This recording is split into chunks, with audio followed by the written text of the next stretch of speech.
நான் ரொம்ப நேரம் ஜெபம் பண்ற ஆளு. ஆனா நான் ஜெபத்துல கேட்குற விஷயம் எனக்கு கிடைக்க மாட்டேங்குது. நான் ரொம்ப நாளா ஒரு காரியத்துக்காக ஜெபம் பண்ணிக்கிட்டே இருக்கேன். ஆனா நான் ஜெபத்துல கேட்குற அந்த காரியம் எனக்கு கிடைக்கவே மாட்டேங்குதுன்னு புலம்பிட்டு இருக்கீங்களா?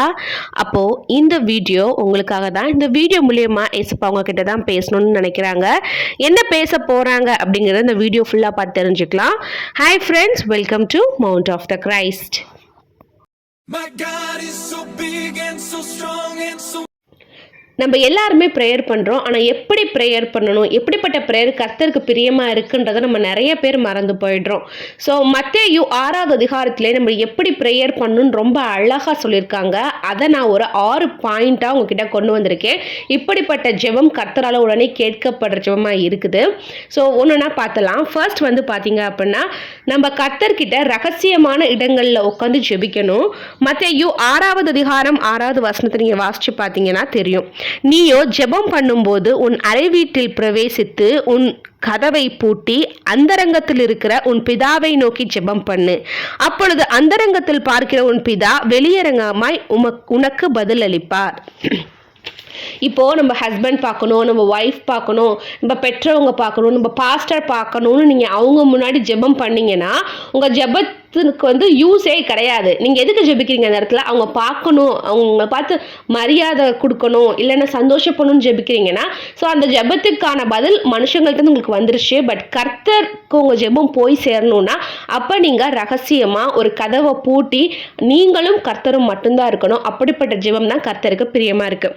செகண்ட் பாயிண்ட் பார்த்தீங்க அப்படின்னா, கர்த்தரை கனப்படுத்துகிற ஜெபமாக இருக்கணும். கனப்படுத்தணும். ஃபஸ்ட்டு ப்ரேயர் பண்ண ஆரம்பித்த உடனேயுமே எனக்கு அதை கொடுங்க ஏசப்பா, இதை கொடுங்க ஏசப்பான்னு சொல்லாமல் நீங்கள் கொடுத்த எல்லாத்துக்கும் உங்களுக்கு நன்றி ஏசப்பா அப்படின்னு சொல்லிட்டு உங்கள் கைகளை உயர்த்தி கண்களை மேலே பார்த்து ஒரு 4-5 கர்த்தரை உயர்த்துற பாடல்களை பாடினீங்க அப்படின்னா அது கர்த்தருக்கு ரொம்பவே பிரியமாக இருக்குது.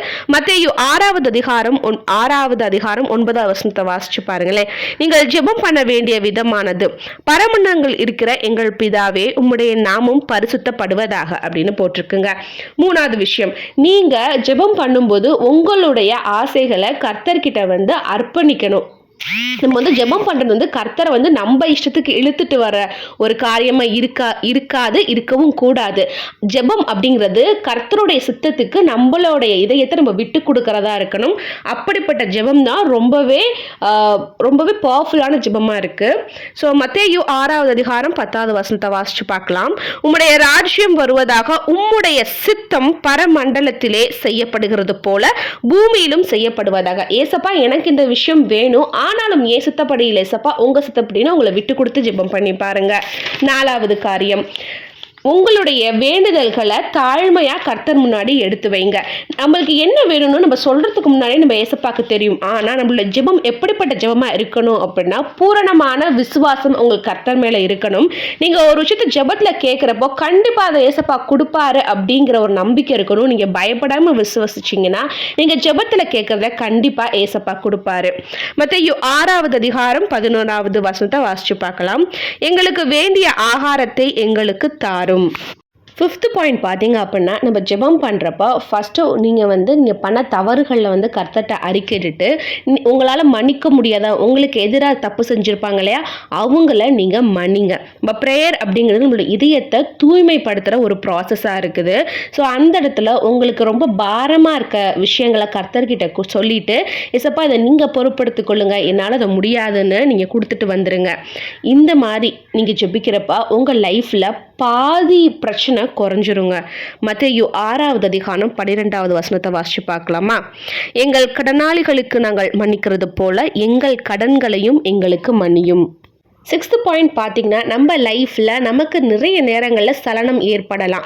அதுலேருந்து உங்களை பாதுகாத்து கொள்றதுக்காக கர்த்தர்கிட்ட பலத்துக்காக ஜெபம் பண்ணுங்க. நான் ரொம்ப ஸ்ட்ராங்கான பர்சன், நான் டெம்ப்ட் ஆக மாட்டேன், நம்ம நடிக்கிறது நம்மளை ஸ்ட்ராங்கான பர்சனாக மாற்றாது. கர்த்தர்கிட்ட நீங்கள் பலத்தை கேட்டால் மட்டும்தான் அந்த சலனத்துலேருந்து, டெம்ப்டேஷன்லேருந்து நீங்கள் பாதுகாக்கப்படுவீங்க. இப்படிப்பட்ட இந்த ஸ்டெப்ஸை ஃபாலோ பண்ணி நெக்ஸ்ட்டு நீங்கள் ஜெபம் பண்ணுங்கள். கண்டிப்பாக உங்கள் ஜெபம் கேட்கப்படும், உங்களுக்கு பதிலும் சீக்கிரமாக வரும். நான் விசுவசிக்கிறேன். ஸோ நம்மளோட ஜெபம் எப்படிப்பட்டதாக இருக்கணும் அப்படின்னா, விசுவாசத்தோடு நம்ம ஜெபம் பண்ணுறவங்களா இருக்கணும், பயம் இல்லாமல் ஜெபம் பண்ணுறவங்களா இருக்கணும். இப்படிப்பட்ட ஜெபத்தை தான் கர்த்தர் பிரியமாக இருக்காரு. ஸோ உங்களுக்கு இந்த வீடியோ பிரயோஜனமாக தான் லைக் பண்ணுங்கள். யாருக்கு தேவை நீங்கள் நினைக்கிறீங்களோ அவங்க கூட அதை ஷேர் பண்ணுங்கள். God bless you.